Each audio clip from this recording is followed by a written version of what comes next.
The neighborhood bore an unusual stillness, as if holding its breath, waiting for something to disrupt its meticulously maintained tranquility.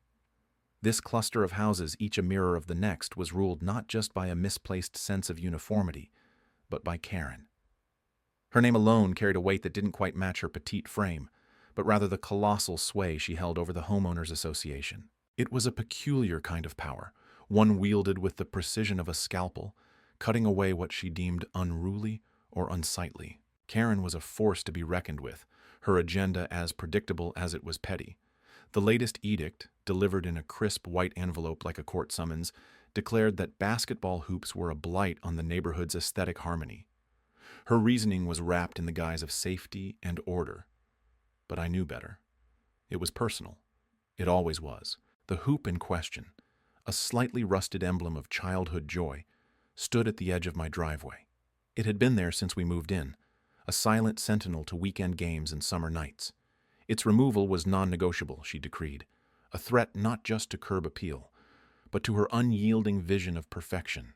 I read the letter again, the words swimming in and out of focus, the ink as dark and sharp as her intentions. A part of me wanted to comply, to bend to the will of the self-appointed queen, but another part, more stubborn and equally silent, refused. The neighborhood was a canvas, and she an artist painting in shades of gray. But life had more colors. So, rather than confront her directly, I decided to initiate a quiet rebellion, a shift in the narrative. Her driveway, always impeccably swept and free of the detritus of life, would play host to my silent protest. A free throw tournament, an irony too delicious to ignore. Karen's driveway was a testament to her obsession.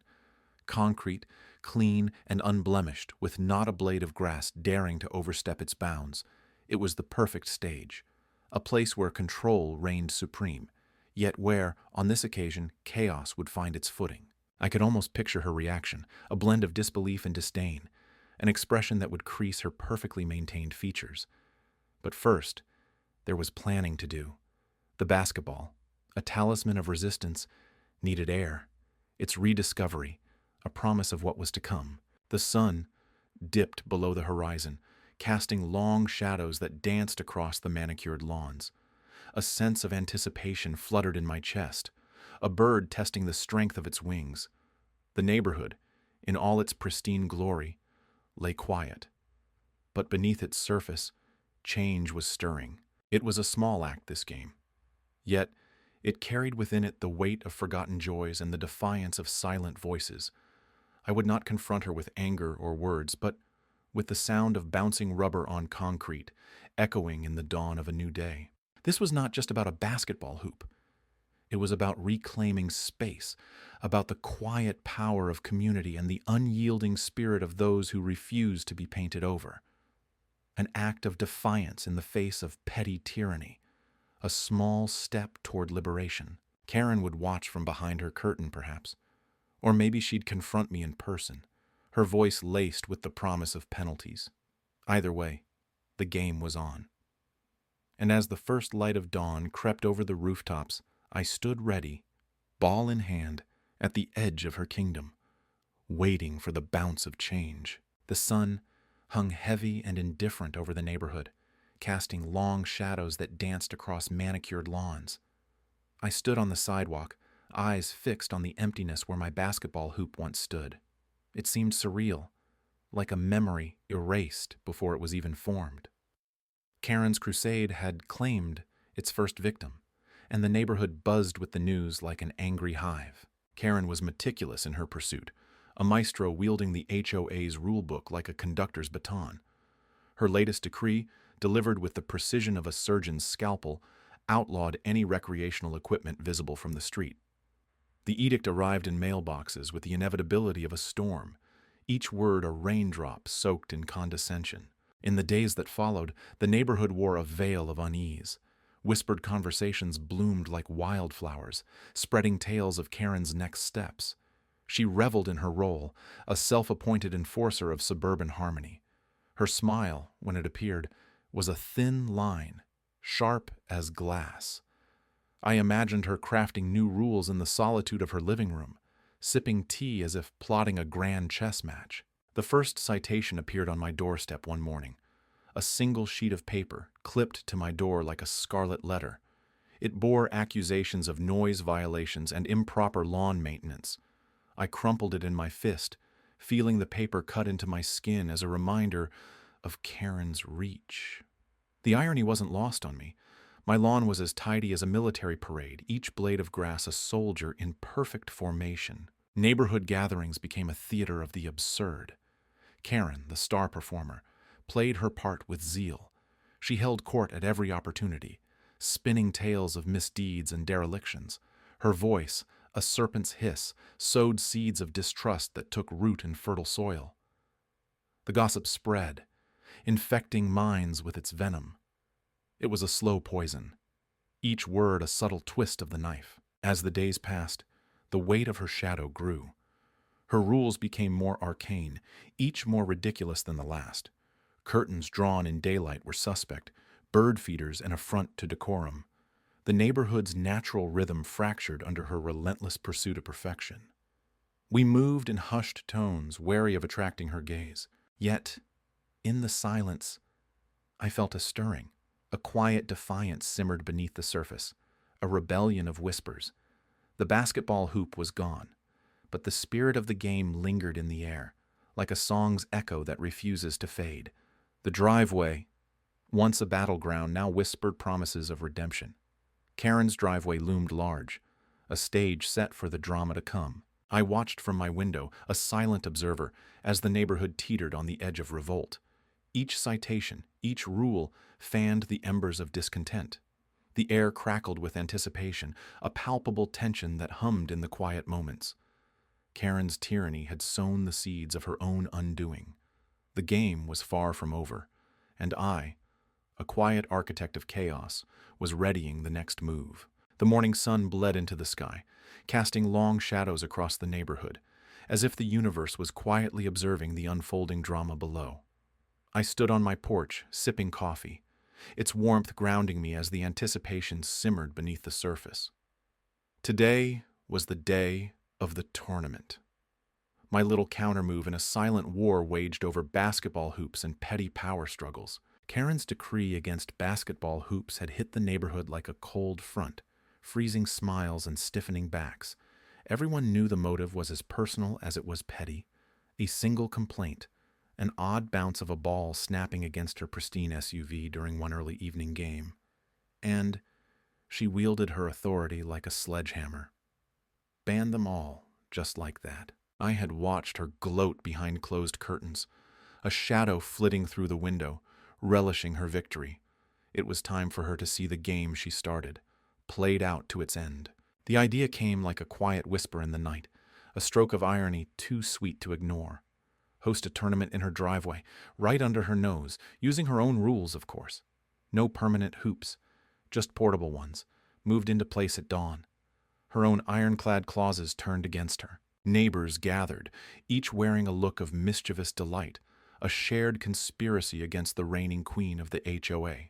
The laughter of children mixed with the unmistakable rhythm of bouncing basketballs, a symphony of rebellion rising with the sun. I documented everything, captured the smiles, the camaraderie, the unity forged in defiance. Each photograph was a testament to community resilience, a reminder that sometimes the smallest acts of rebellion were the most powerful. The energy was infectious. Parents relaxed, chatting in clusters, their conversations punctuated by the occasional enthusiastic cheer. The kids played with a freedom that belied the undercurrent of tension. They knew they were playing for something bigger than a mere prize. Karen's pristine driveway transformed into an arena of camaraderie, her home the backdrop to an unwelcome celebration. It was the stage for every jump shot, every laugh, every moment of quiet defiance. The climax came as she emerged, the door flinging open. Her eyes scanned the scene, disbelief etched into every line of her face. A moment of silence stretched, taut as a bowstring. Her mouth opened, a protest forming, but I intercepted with a gesture.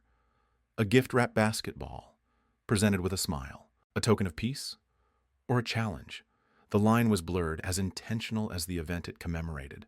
The ball rested in her hands, heavier than it should be.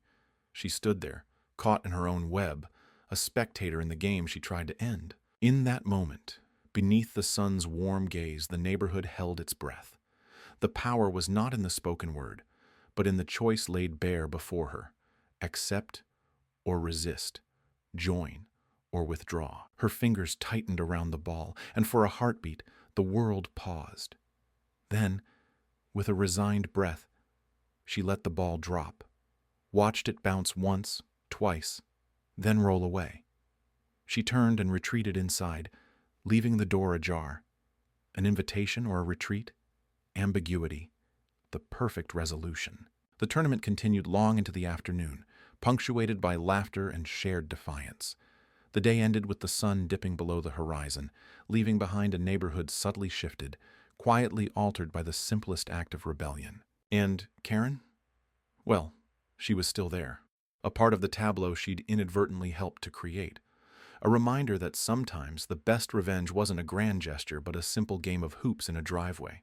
The air was still, a tangible quiet settling over the neighborhood like the calm after a storm, the kind that leaves you wondering if the piece is real or just a prelude to something more.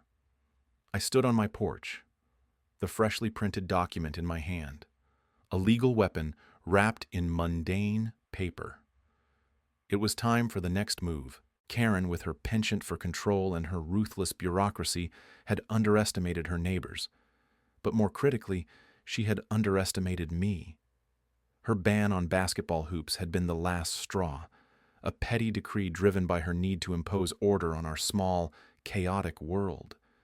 She'd never imagined we would push back, much less with such quiet determination. I took a deep breath, the scent of freshly cut grass mingling with the faint chemical tang of ink.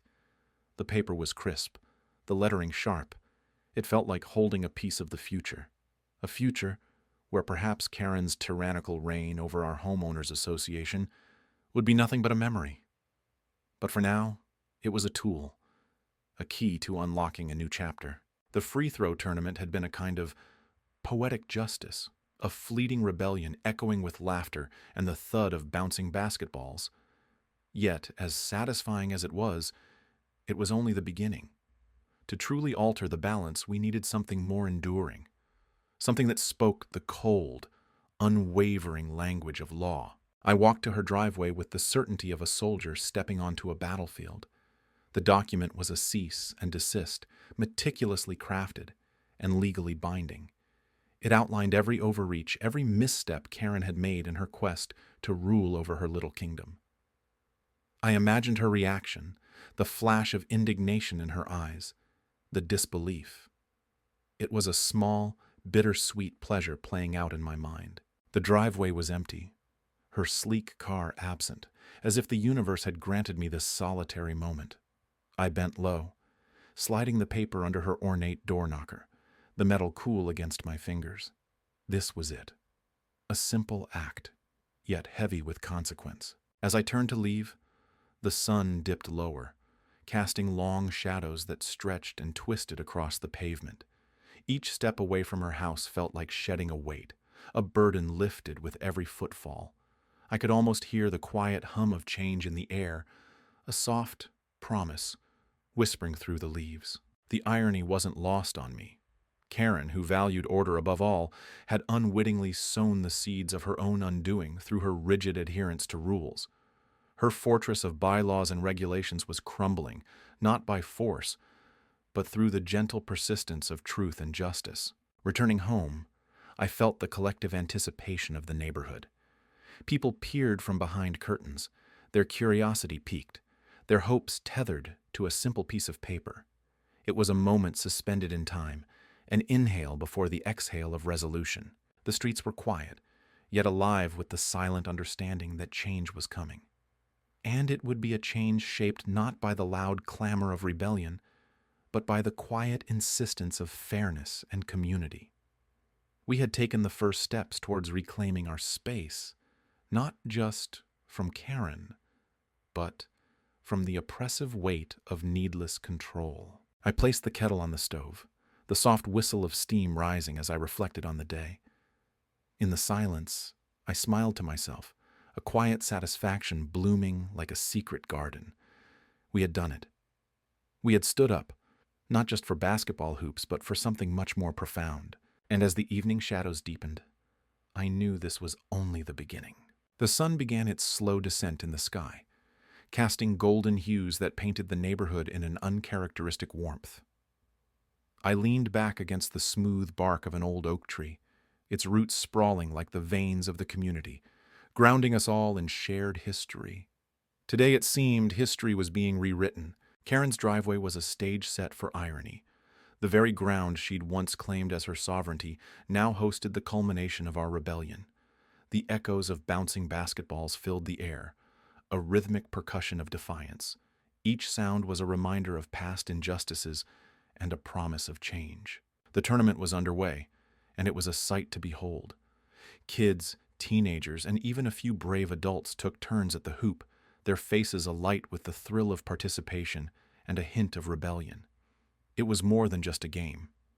It was a statement, a way of reclaiming what had been unjustly taken. I watched as a young girl, no more than 8 or 9, dribbled with determination, her brow furrowed in concentration. She shot, the ball arcing gracefully before swishing through the net.